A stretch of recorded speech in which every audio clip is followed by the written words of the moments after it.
I recently bought a few things from the internet website Temu, or Temu, ever how you say it. And because I'm a glutton for punishment, I also added an instant film camera to the cart. And anyone who's ever watched this channel for any length of time knows that I'm pretty antagonistic of the image quality that's associated with instant film cameras. But we'll see if this cheap camera from Temu has anything to offer. So if you'll think back a few months ago, I reviewed a camera from Lomography on this channel, and it was the Lomography Automatic Glass. And they marketed this camera as being a premium instant film camera. And by all accounts, when I had it, it was really cool. It was a really cool camera.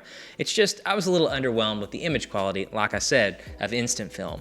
But over the past year, my daughter has been shooting a proper instax camera, and now I've bought this one, just to see how the camera would do. So any opinion that I give, I'm gonna be really comparing it to that Lomography camera that I had in the past and my daughter's instax camera. And immediately when you unbox this camera, you're greeted with a really weird plastic kind of chemically smell. The camera came with some accessories. It came with a little bag, some stickers, and a very vague set of instructions. But once you get the camera in hand, the camera actually feels pretty nice. The camera feels built almost as well as a regular, proper instax camera, and maybe even a little better. The camera is actually pretty sturdy feeling once you get it in hand. It's not built as well as that Lomography Automatic Glass, but compared to a regular instax camera, it's pretty nice. Just a few notes about the build quality though. The shooting mode selector. So it works pretty much like a regular instax camera. You push the button on the front, the lens pops out. But if you'll see the shooting mode selections down here on the side, they work pretty much the same as they would on another instant film camera, but the dial is just a little off on the version that I have. The thing just doesn't line up exactly the way it would seem to need to. That's just one minor complaint. That's not the end of the world. You can clearly see the one that it's indicating, but the dial is just a little off. And also there's quite a bit of slop, and it feels kind of like a regular instax camera. The proper Fuji instax cameras feel this way too, and that's kind of got to do with that collapsible design. It just doesn't feel all that sturdy, but then again, I guess it doesn't really have to be. So talking a little bit about the functioning of the camera, if you've ever used a Fuji instax camera, this camera works almost exactly the same. As I just said, you push the button on the side, the lens pops out. You can also see the shooting modes on the side of the camera as well.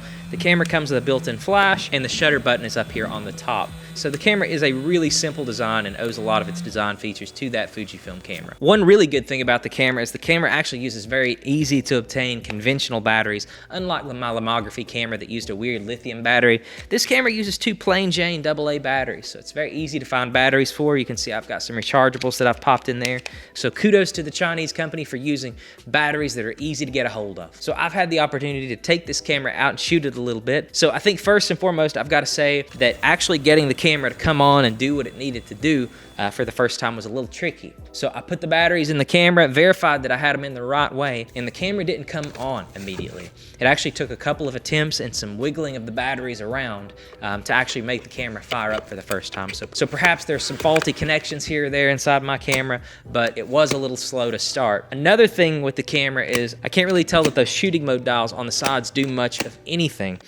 Almost every exposure that I take on the camera appears underexposed, and I try to compensate with that by selecting a different mode, maybe a brighter mode, and the camera doesn't seem to respond in any meaningful way.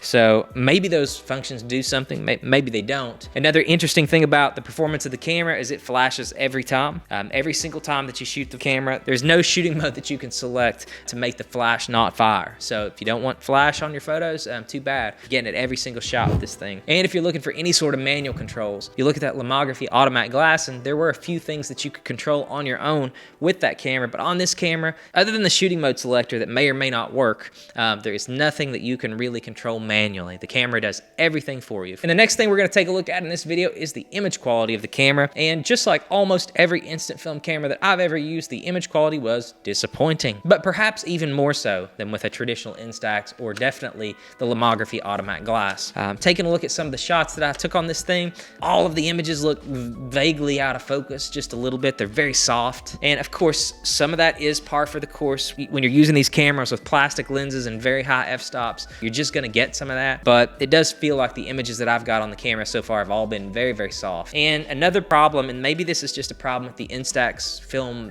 generally, the images always seem to come out blue. But I did also have that problem with the Lomography Automatic Glass too. So I don't really know. Maybe that's just the character of the instax shots, but I can't get warm colors on this thing to save my life. I'm gonna show you a picture right now of what in real life was some very bright yellow fall color. And you can see that at best, at times in the image, the colors are still green. And you really don't pick up much of the yellow at all. So it just seems like the Instax format really runs cool. And I'll be honest, it's not a look I really care for. And as I pointed out earlier in the video, the camera seems to want to underexpose everything. So all the shots that I've taken with the Papodo instant film camera, everything seems to be coming out mostly underexposed a little bit. And when the channel's called overexposed, we can't be having that. So that brings me to my next discussion point for the video, and that's a discussion of price. One of the beauties of buying these sweet Chinese knockoffs of products that we're all very familiar with is that they're what? Well, they're cheap, right? I mean, you can go on Alibaba or AliExpress or Temu or wherever, these places that are importing things from China, and buy a bathing suit or a pair of swimming trunks or whatever you're looking for. Usually replicas of their American counterparts, and I'm using that term very loosely, but they're oftentimes sold at very, very steep discounts. And it must be said that a lot of times the quality is a little bit lacking in these items, but if you're looking for something that's not gonna be a critical item that you're going to use very often, like let's say it is a pair of swimming trunks, like you get a pair of swimming trunks for $5 and you wear them 2 times in a season. Like, I mean, swimming trunks only have to be so good, right? There are occasions when buying things from these cheap websites actually makes a lot of sense, but the whole appeal of those goods from these websites is that they are cheap, and that's where this camera runs into some trouble. I got this camera on sale because everything on Temu is on sale all the time, but the camera was $49.99, not that cheap. And you still got to buy film for it, and also, like I pointed out, you got to provide your own batteries. And I was at my Walmart the other day, a Walmart in Kentucky, and they had Instax cameras on sale for just as near as makes no difference, $50. So one has to think, why would I be so interested in buying this Papodo instant film camera from Temu when I could just go and get an Instax camera, a proper Instax camera from Fuji from Walmart for $50 as well? So the value proposition for the Papodo instant film camera is not great. So where does that leave us on this camera? Well, I think it leaves us exactly where we were when we started. And like I said, I was a glutton for punishment when I bought this thing.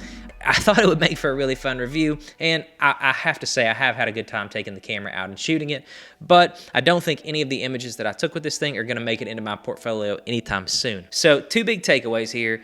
If you wanna buy an Instax camera, my first piece of advice would be don't. Buy a 35mm point and shoot camera. Those things are much cheaper, and they're gonna last you a really long time, and the film is gonna be cheaper, and the image quality is gonna be higher. If you want a cheap introduction into film photography, you want the retro aesthetic, my advice would be buy one of those cheap point and shoot cameras. But my second conclusion would be that if you're bound and determined that you're gonna buy an instant film camera, especially one of these Instax style cameras, don't fool around with these generic ones. Just go buy a proper Instax camera, or if you're feeling ambitious, go for the lomography option because it was much nicer. And if you've left this video and you're thinking, hey, I would like to see one of those point and shoot cameras, check out this video where I try one of Lomography's point and shoot cameras in downtown Knoxville, Tennessee. But as always, guys, thank you so much for watching, and we'll see you later.